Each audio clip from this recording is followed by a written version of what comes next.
ছয় দফা দাবিতে রাজশাহী রেলগেটে সড়ক অবরোধ করে বিক্ষোভ করেছে রাজশাহী পলিটেকনিক, রাজশাহী মহিলা পলিটেকনিক্যাল ও সার্ভে ইনস্টিটিউটের ছাত্রছাত্রীরা। আজ দুপুর ১২টা থেকে নগরীর রেলগেট এলাকা অবরোধ করে রাখে শিক্ষার্থীরা। এ সময় ওই এলাকায় যান চলাচল বন্ধ হয়ে যায়। চরম দুর্ভোগে পড়ে সাধারণ যাত্রীরা। শিক্ষার্থীরা ৬ দফা দাবি পূরণ না হওয়া পর্যন্ত আন্দোলন চালিয়ে যাওয়ার ঘোষণা দেন। তারা বলেন, জুনিয়র ইন্সট্রাক্টর পদে ক্রাফট ইন্সট্রাক্টরদের অবৈধ পদোন্নতির রায় হাইকোর্টের মাধ্যমে বাতিল করতে হবে। এটা আমাদের ৬টা দফা ছিল। ১ নম্বর দফা ছিল যে জুনিয়র ইন্সট্রাক্টর পদে ক্রাফট ইন্সট্রাক্টরদের অবৈধ পদোন্নতির রায় হাইকোর্ট কর্তৃক বাতিল করতে হবে।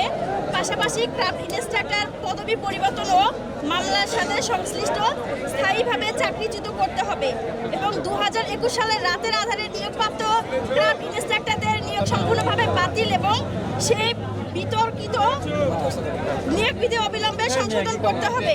ডিপ্লোমা ইন ইঞ্জিনিয়ারিং কোর্সে যে কোনো বয়সের ভর্তি সুবিধা বাতিল করতে হবে। উপসহকারী প্রকৌশলী ও সমমান পদে ৪ বছর মেয়াদি ডিপ্লোমা ইন ইঞ্জিনিয়ার ও মনোটেকনোলজি হতে পাশকৃতদের সংরক্ষিত পদের বিপরীতে নিয়োগ দিতে হবে। তারা আরও বলেন, আমাদের ৬ দফার সকল দাবি মানতে হবে। যতক্ষণ না দাবিসমূহ মানা হবে ততক্ষণ রাজপথ ছেড়ে উঠবেন না তারা। এখান থেকে তাদের প্রমোশন দেওয়া হচ্ছে আমাদের শিক্ষক পদে।